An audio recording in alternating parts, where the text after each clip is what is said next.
Okay, so Uranus-Pluto is what it's so tight right now, and the sun's in the T-square with it, so it just is completely pervading headlines and the zeitgeist and the kind of felt experience of life. It just felt like the right one to do. Although Sun-Jupiter these last couple of weeks was a real draw, and what a great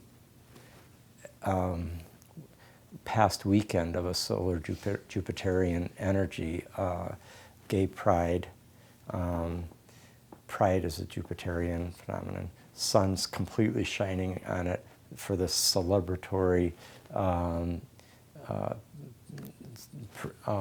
worldwide parades, and even too much sun, typical Sun Jupiter, and just the buoyance of it, and the kind of the feeling of it, that kind of gloriousness.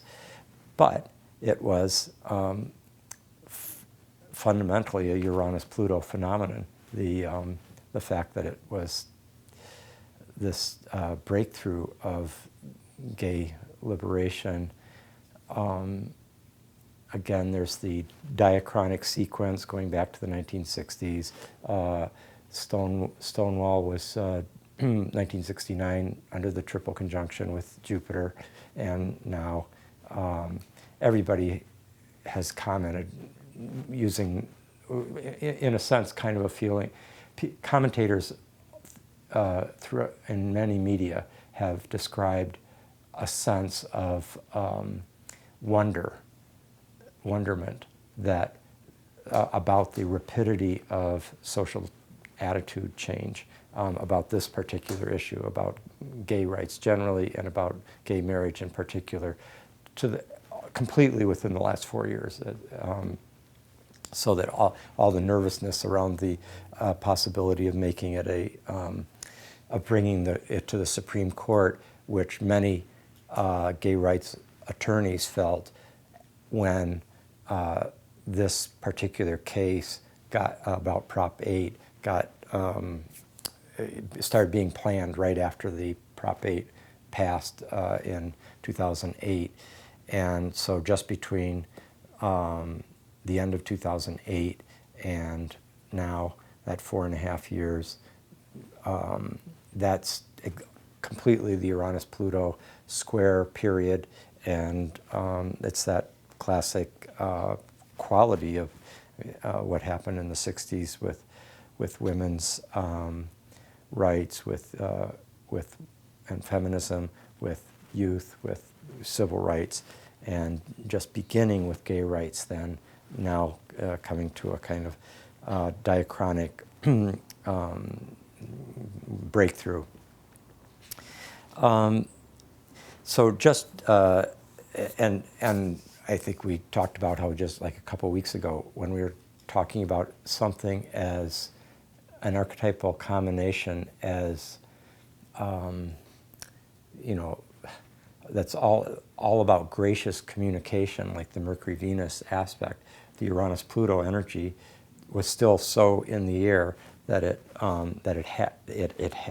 had to erupt and shape our way of, not just our way of conversing about the topic, but it informed our view of the topic. It informed how we looked at Mercury-Venus and the shadow side of Mercury-Venus, that if one is too much into keeping a harmonious equilibrium within a relationship, then what's not being expressed, what should be liberated from the depths of authentic feeling and so forth. Classic Uranus-Pluto themes affecting anything else that may be happening.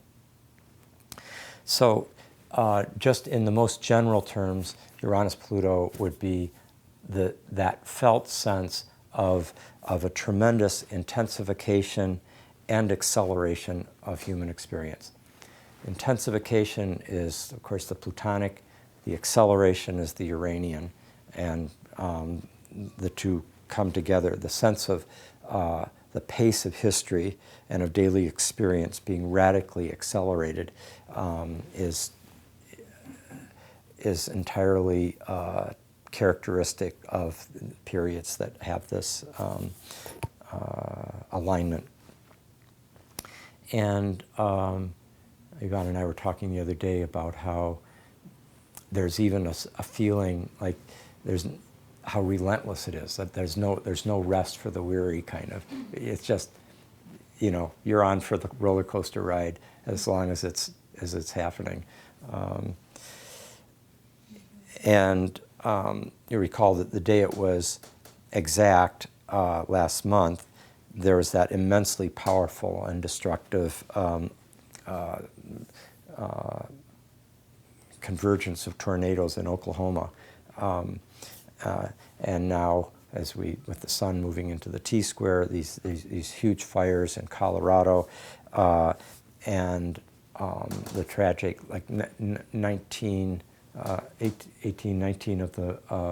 those firefighters who are just, they're, top of the profession, trained, what were they called? I can't remember their name, but they were like the special forces, Navy SEALs for the firefighting. Hot shots, yeah. From throughout the western states where they came. And sudden shift of wind and the force of fire just sweeping over these highly trained, and they all died. The only one that didn't was one who was moving the truck for them at that moment.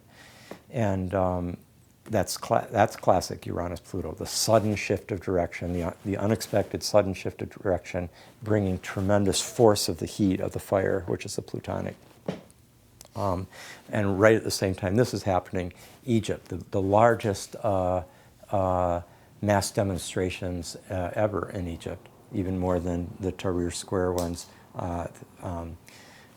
3 years ago, was it 2 to 3 years ago?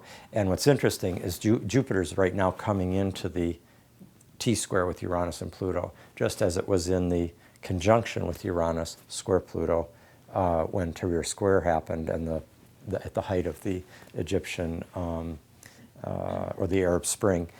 Well, this is now Jupiter's coming into the square aspect, but the Sun is ahead of Jupiter, and so it's right on the T-square, and just making the T-square rather with kind of pulling in Jupiter as a kind of premonition of what's coming.